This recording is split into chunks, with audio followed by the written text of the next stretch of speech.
He has made his career serving local governments across upstate South Carolina.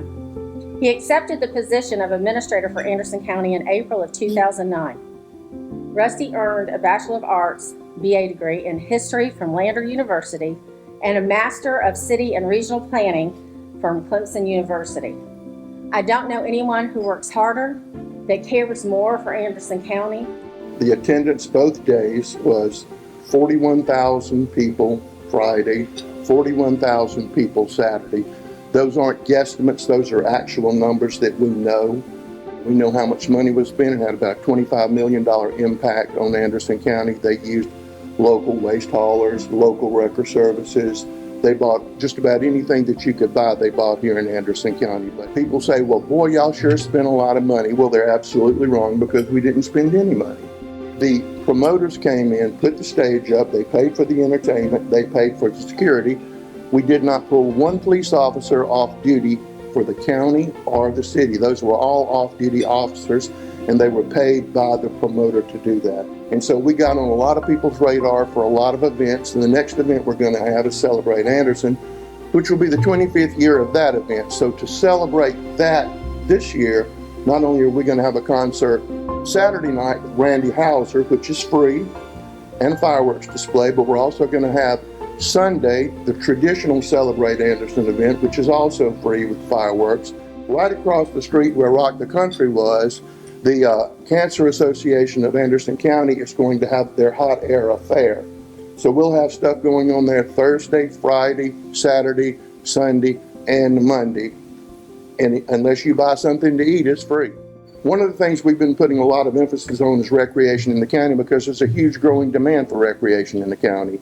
We are waiting on the equipment to come in to finish the first phase of Kid Venture. I know a lot of you talk about Kid Venture and this next phase is going to complete Kid Venture. That's absolutely wrong. It will complete that pedal, but we've already got the design to add on to Kid Venture. I want to thank our legislative delegation tremendously, especially Senator Cash and Senator Mike Gamble. Is Don Chapman here? And Don for what they did to provide the money for us to do that. That's called directed spending. And if our legislators like Don don't direct it to us, they direct it to Columbia or Charleston or someplace else. And God bless them for directing it to us. Dolly Cooper, we received a grant to add another pickleball court up at Dolly Cooper. Pickleball, you can't build enough pickleball courts. Hurricane Springs Park was a target of vandalism. They destroyed that whole area. Thanks to Senator Cash, we received the money to complete building that back, so we're excited about that. We received all of the money we need, thanks to Senator Gamble, to finish the playground at the Anderson County Airport. The only thing we're doing there, like we're waiting for Kid Venture, is for that playground equipment to come in. Who knew that there was a 9-month backlog on playground equipment? But there is all across the country. We have more improvements coming to Green Pond. We are getting more electricity out there, so we don't have to use a lot of generators. So we're going to get a grant for that here pretty quick. We're still the capital of fishing in the United States of America. The same time that Rock the Country was going on, we had a fishing tournament at Green Pond, and the county staff took care of the fishing tournament that brought a ton of people in, and then it brought a ton of people in for Rock the Country. You couldn't get a hotel room in Anderson. You couldn't get a hotel room in Clemson. Greenville had a massive impact. You couldn't rent a house, and some people rented whole houses near the venue, and all the Airbnbs were filled up, so that was good for us. Other things that we have going on, we're changing now to economic development. The best and the brightest, they do a fantastic job, and just to let you know, we just announced 60 new jobs at Michelin. Working with Alan Sims, the great administrator from Belton, 38 new jobs in Belton. I believe those are the first new industrial jobs in Belton in 15 years, Alan. And as always, we partner with our towns. They are us, we are them. And so we were able to do that. We expect that to grow. It's a rail site. It's been abandoned. The Milliken plant had been there. Also mentioning about Belton. Belton and Anderson County and the Anderson County Sheriff's Office worked out a deal where the Sheriff's Department now does the policing for the town of Belton. It's very, very hard for our smaller towns to afford a police department. And it's also hard to get young people to go to a police department that may have 8 or 9 members because there's no place to move up. You either move up or you move to another town or you do something. Those people, those sheriff's deputies, are dedicated to Belton. They don't leave the town, they're dedicated there, but they all now take advantage of our detectives. They take advantage of our drug dogs, of everything else. And we've already been contacted by 3 other towns who are looking to do the same thing, but you're going to see this happen all across the country. So we got our first company from Finland, Halton. For all of you people who have yachts out there, they make conditioned air equipment for small spaces, yachts. Anyway, we now had a company from Finland, so we're excited to add them to. How many foreign companies do we have now? 23. So that just tells you that people love Anderson County and they come here from all over the world. Other thing, if you are aware of Arthrex, they're building another building. Yes, they're building another building. And then they already have plans to build another building after that. They have about 1,500 people working there today. As everybody knows, they did a nationwide search. They started with 1,000 places that came down to us in Greenville. We won, and they are the gift that continues to give every day. And they put a lot of money back into the community, and they're also helping sponsor Celebrate Anderson. Other things that we've done in economic development that you might not think about economic development, but we were instrumental in securing $3.3 million to clean up the Osceola Mill site in Honeypath. That should start taking place pretty soon, so that can be redeveloped into something good for the town of Honeypath. We are working with Equinox Mill. If you're familiar with the old Equinox Mill, if you're not, go look at a picture of London during World War II after the V-2 rockets landed there. It looks the same. So they should be starting hopefully within the next 6 months. We can clean that up. We already have a developer who's interested in doing something there. A lot of things that we do that counties don't normally do, but we're very heavily involved in it, and that's supporting our nonprofits. We have an excellent partnership with AIM. They put a roof on a house for a lady who didn't have a roof. We get federal money, and we could do something with it, but we decided to partner with AIM. During COVID, when we had the rental assistance money, AIM handled that for Anderson County. They also do rehab. We also partner with Rebuild Upstate. We work with Shalom, and we work with the new lady shelter, Lovewell. This money comes from the opioid settlement. That money comes to Anderson County, and we have to give it to organizations that do something to break the cycle of addiction with opioids.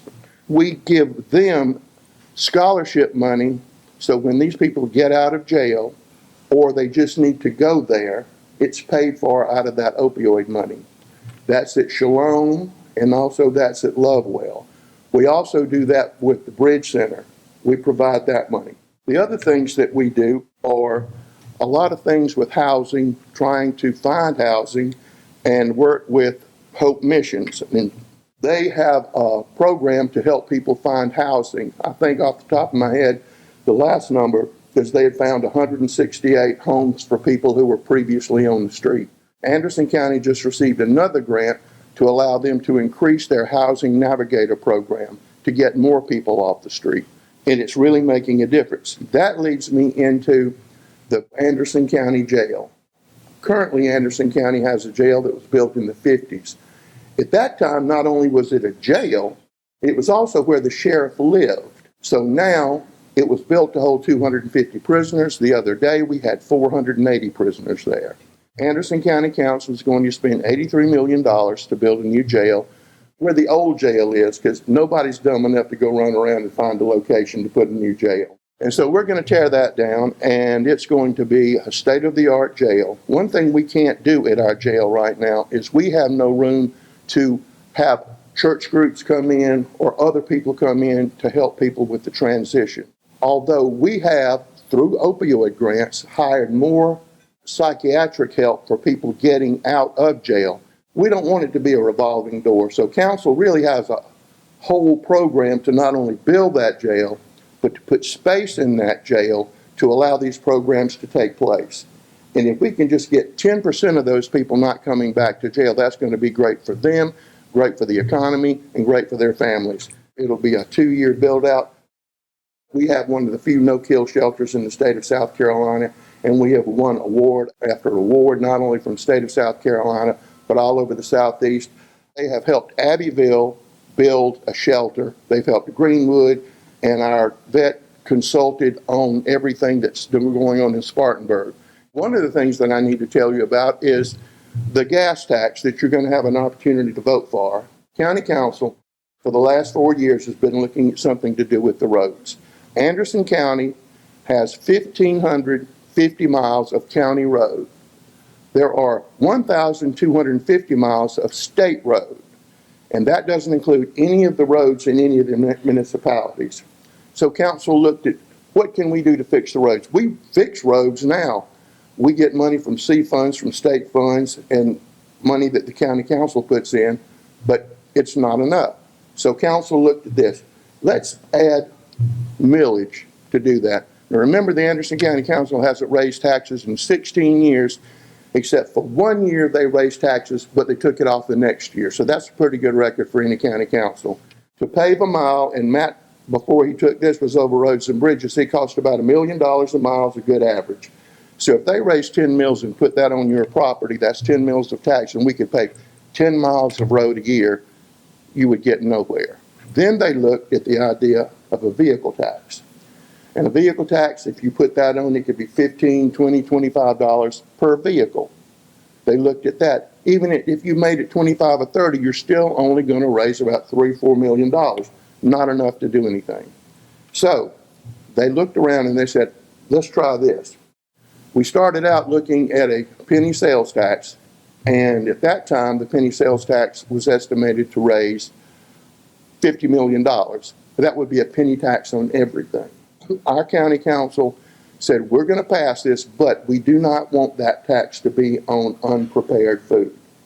That would be a burden on people, so let's see if we can get the General Assembly to take that tax off.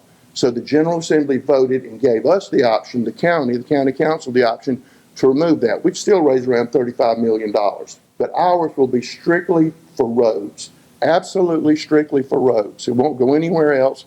It will be put in a special place, and that's where it will go. So in November, it will be on the ballot, and the people of Anderson County can decide, A, do I want to pay that extra penny or not? Those are just a few of the things we're going on. Our airport is booming. If you go out to our airport right now, you will see that there's construction going on there right at this time. Our courthouse, you see all the pretty scaffolding around there right now. That building is almost 127 years old. The timbers at the top where you see the clock tower are rotten. We're replacing those timbers. We are putting the copper decorative back just like it was, and the roof will be completed. Hopefully it will be completed by December.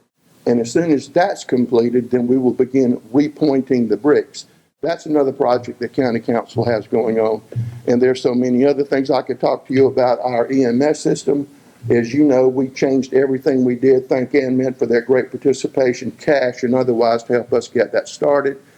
And we won the award for having the best EMS system in the state of South Carolina. Steve Kelly, our director, won as the best director of the year. We have people coming from all over the country to see how Anderson County did it. But when you call us, we will send a paramedic. We won't send an EMT2. You'll get a paramedic from Anderson County, and you will not get a bill for that. You will not get a bill from Anderson County on our QRVs, and we will be there within 9 minutes and 50 seconds. Also happy to say that council voted to give our sheriff's department a huge raise this year. We are competitive with everybody else in the state, if not more so.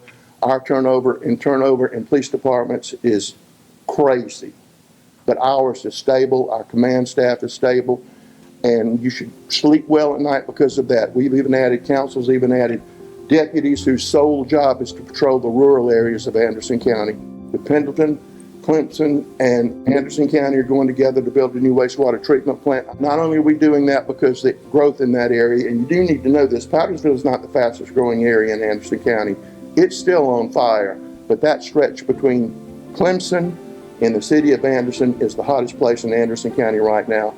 And as some of that land begins to be turned loose, it's going to increase dramatically. And because of all this growth, we are getting a lot of new commercial entities that we haven't had before. Those people look at the demographics, how much money you make. They know how much money you make. They know where you live. They know where you go to school. They know everything. So when you hit that, you are able to attract the kind of people that you have to go other places for now. Those days will soon be over.